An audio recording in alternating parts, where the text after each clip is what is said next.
Welcome to Storytime, brought to you by the OWSCyCon2019, the online book event of the year. Adam called her every day over the next 2 weeks. They went out on dates during the week and spent at least one day a weekend together. And they didn't have sex.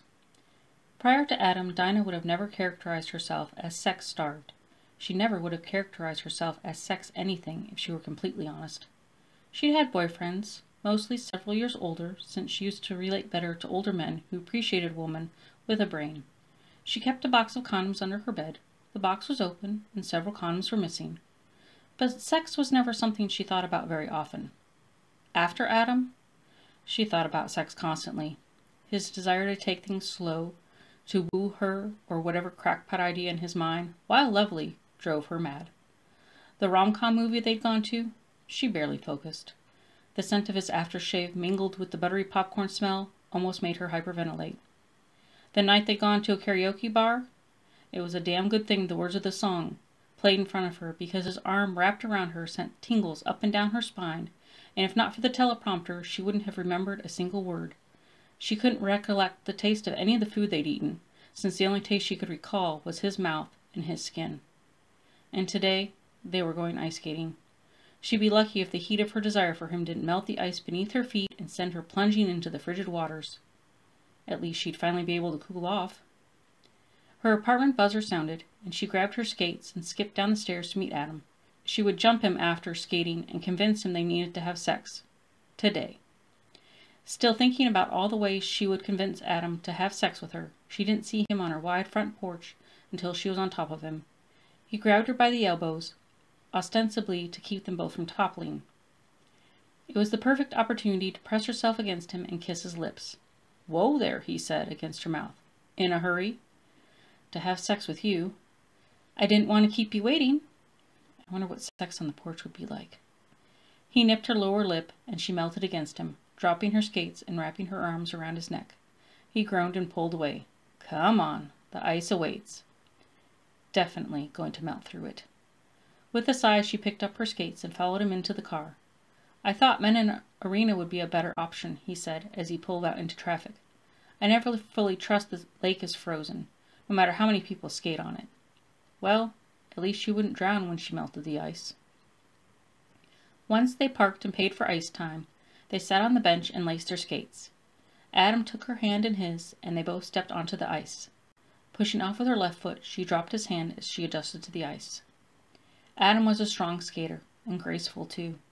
Dinah hadn't skated since she was a teenager, and was invited to some little cousin's birthday party. She spent most of the time supporting the younger kids so they wouldn't fall down, and her current skills were rusty. But with Adam's help, after a couple laps, she perfected the rhythm and balance. This time, she seized his hand and squeezed. His mouth broadened in a grin. She tripped, and he grabbed her waist. "You okay?" They still moved, and Adam pressed her against his side, seeming reluctant to let her go, though she'd regained her balance after a stroke or two. "I'm fine." This time, she didn't look at his face. It was hard enough to concentrate, pressed against him, feeling his muscles move, his warm breath tickling her neck. He glided with ease, his strokes sure. They skated around the rink in silence until he spun them around.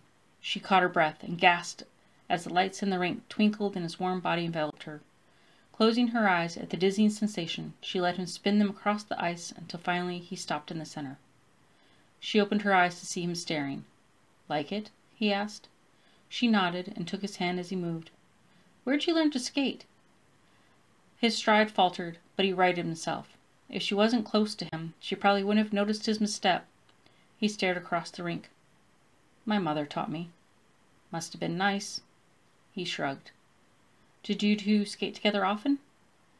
He waited so long to answer she thought he would remain silent. But he finally answered.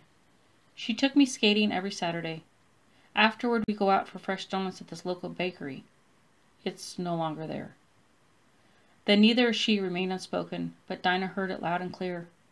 "How old were you when she left?" He glided with her, and from the corner of her eye she could see him swallow. 7. She squeezed his hand, wanting to say something comforting. "But what did you say to someone whose mother left him?" "For a long time, I blamed myself," he said. "Now, I mostly blame my father." His mostly comment told him more than anything else he'd said, because no matter how much blame he'd shifted to his father, Dinah would bet a part of him blamed himself, especially when the father he blamed was distant as well. Suddenly, his questions about why Dinah stayed with him made sense. Everyone who was supposed to love him had left, either physically or emotionally. Her throat hurt from the urge to cry. Instead, she squeezed his hand again and rested her cheek on his shoulder for a brief moment before concentrating on remaining upright. "My dad used to take me to the library every Friday afternoon," she said. "He'd come home early for Shabbat, and we'd go borrow enough books to last me through the weekend." "So that's where you get your love of reading." She nodded. "To this day my arms ache from carrying too many books every time I go into the children's section." "Do your parents still live around here?" She shook her head. "No, they moved to St. Louis when I was in college. My dad's a professor at a university there." "And are they all as smart as you?" She glanced sideways at him, but he didn't tease her. "My dad is a physics professor and my mom is a linguist. My 2 brothers are doctors." He turned so he skated backward, facing her. "Yeah, but are they as smart as you?" It was the first time someone heard her family's professions and didn't make some comment about her only being a librarian. It was also the first time a man her own age valued her intelligence. She swallowed. Her heart rate sped up, and the tears she'd swallowed before prickled behind her eyelids. She blinked quickly before she answered, "We're all pretty smart." With a nod, he resumed skating. "It's hard living up to family expectations, real or imaginary," he said. She never thought anyone would understand what it was like to live in the shadow of her brilliant family, but Adam understood immediately. A knot somewhere inside her, one she'd always picked at, loosened.